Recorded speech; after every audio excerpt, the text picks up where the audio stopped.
আসসালামু আলাইকুম রহমতুল্লাহ। পূর্ব পশ্চিম উত্তর দক্ষিণ যেদিকে যান সব তো বা ভারতের দখলে। যদি বলেন কেমনে, যেটা দখলে থাকলে বিশ্বের মানুষ ইচ্ছা করলেও ভারতের কিচ্ছু করতে পারবে না। সেই বাণিজ্য, মুক্ত বাণিজ্য একের পর এক মানে ভারত করে ফেলছে।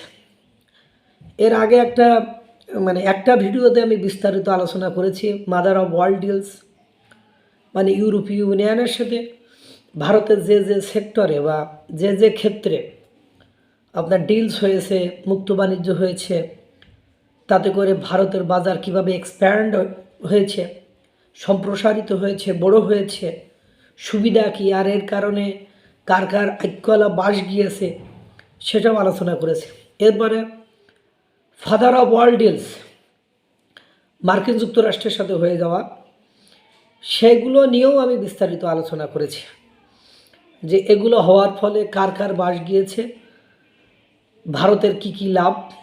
আর ভারত এমন একটা এখন বর্তমান সময়ে দেশ, খাদ্য স্বয়ংসম্পূর্ণ হইলে, কারণ দিন শেষে যে আপনার খাদ্য দরকার, আপনি যতই লাফালাফি দাফাদাফি গোতাগুতি ঠেলাঠেলি করেন না কেন, যেমন সৌদি আরবের নিচে প্রচুর তেল আছে, তেল তো আর খাওয়া যায় না, কেরোসিন তেল তো আর খাওয়া যাবে না, বই গ্যাস তো খাওয়া যাইব না। এখন আপনার দিন শেষে যে চাল ডাল লবণ আলু পটল এগুলো তো লাগবেই, আর ওইগুলোতে স্বয়ংসম্পূর্ণ হলো একটি দেশ, সেটার নাম হলো ভারত।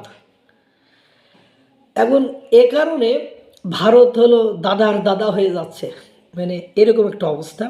এইবার ফাদার অফ ওয়ার্ল্ড ডিলস মার্কিন যুক্তরাষ্ট্রের সাথে, মাদার অফ ওয়ার্ল্ড ডিলস আপনার ইউরোপীয় ইউনিয়নের সাথে। এইবার সবচেয়ে আর একটা বড় ডেঞ্জারাস ডিল, সেটা হলো মানে father of all types of deals, মানে এটা বলা যেতে পারে এইরকম ডিলস, সেটা ভারত করে ফেলেছে জিসিসির সাথে। অর্থাৎ এই এখন যেটুকু বলবো সেটুকু যদি বিস্তারিত শোনেন তাহলে বুঝতে পারবেন যে কী সে। তাহলে বাংলাদেশ মানে ভারত পূর্ব পশ্চিম উত্তর দক্ষিণ সবই তার নিয়ন্ত্রণে নিয়েছে, এবং তারা নিয়ন্ত্রণে আসতে বাধ্য হয়েছে। কারণ বর্তমান সময়ে বিশ্বে যে সংকট চলছে, যে ভয়ানক পরিবেশ পরিস্থিতির মধ্য দিয়ে যাচ্ছে, সেখানে ভারত ছাড়া বিকল্প কোনো উপায় নেই। সেই আলোচনাটি আপনারা এখন শুনতে পারবেন। বাণিজ্য যুদ্ধ আর শুল্কের বাধায় স্থবিরতা ঘনিয়ে আসছে বিশ্ব বাণিজ্যে। এমন পরিস্থিতিতেই বিশ্বের সবচেয়ে জনবহুল দেশ ভারতের জন্য কৌশলগত বাজারের কেন্দ্র হিসেবে সম্ভাবনা বাড়াচ্ছে তেল ও খনিজ সমৃদ্ধ পারস্য অঞ্চলের। সংযুক্ত আরব আমিরাত আর ওমানের সাথে চুক্তির পর মূল্যবান রত্ন, ধাতু, রাসায়নিক ও বৈদ্যুতিক পণ্য রপ্তানি করে 2024-25 সালে জিসিসির সাথে ভারতের দ্বিপক্ষীয় বাণিজ্য পৌঁছায় 17,900 কোটি টাকা, কত 17,900 কোটি ডলারে। এবার সৌদি আরব আর আরব আমিরাত, কাতার, কুয়েত, ওমান ও বাহরাইন সহ পশ্চিম এশিয়ার 6 দেশ নিয়ে গঠিত জিসিসির সাথে মুক্ত বাণিজ্য চুক্তি স্বাক্ষরের প্রক্রিয়ায় রয়েছে নয়াদিল্লি।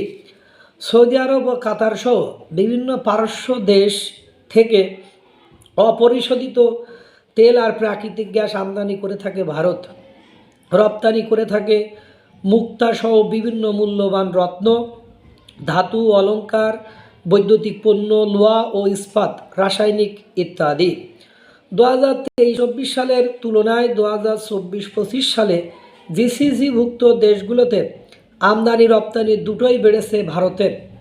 গত অর্থ বছরে ভারতের তৃতীয় ও পঞ্চম শীর্ষ বাণিজ্যিক অংশীদার ছিল যথাক্রমে আরব আমিরাত ও সৌদি আরব। নতুন চুক্তির ফলে ভারতের রপ্তানি তো বাড়বেই, মিলবে মানে জোটের সবগুলো দেশের কাছ থেকে সব ধরনের শুল্ক মুক্তি। একই সঙ্গে ভারতকে জ্বালানি নিরাপত্তা আর 1 কোটি ভারতীয় নাগরিকের জন্য কর্মসংস্থানেরও আশ্বাস দিয়েছে তেল ও গ্যাস রপ্তানিতে এগিয়ে থাকা জিসিসি। বিনিময়ে বিশ্বের সবচেয়ে বড় খাদ্যশস্য উৎপাদনকারী দেশ হিসাবে ভারত খাদ্য নিরাপত্তায় অংশীদার হবে জিসিসির।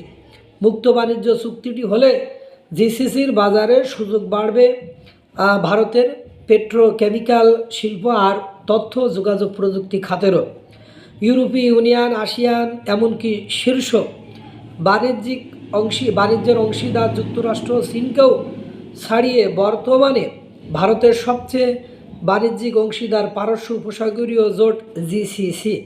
নতুন করে আলোচনা ও সমালোচনার ফলে এই অঞ্চলটি ভারতের পরবর্তী বড় বাজার হিসাবে সবচেয়ে সম্ভাবনাময়, এমনটাই মত বিশ্লেষকদের। এইবার দেখেন, তাহলে বলেন এই ভারতের তো দাদাগিরি থাকবেই। তারা ইউরোপ দখল করে নিলে, তারা জিসিসি পশ্চিম ইউরোপ যেমন সৌদি, কাতার, ইরাক, ইরান, কুয়েত, যেখানকে তেলের খনি সব মানে এগুলোও তারা এক প্রকার চুক্তির মাধ্যমে খাদ্যশস্য সহ বিভিন্ন সুযোগ সুবিধা দিয়ে তাদেরকে দখল করে নিল। ওদিকে মার্কিন যুক্তরাষ্ট্র দখল। তাহলে বলেন এদের মানে মানে বস হইতে আর কতদিন বা সময় লাগবে? আল্লাহ তাআলা সকলকে ভালো রাখুক, সুস্থ রাখুক। আসসালামু আলাইকুম ওয়া রাহমাতুল্লাহ।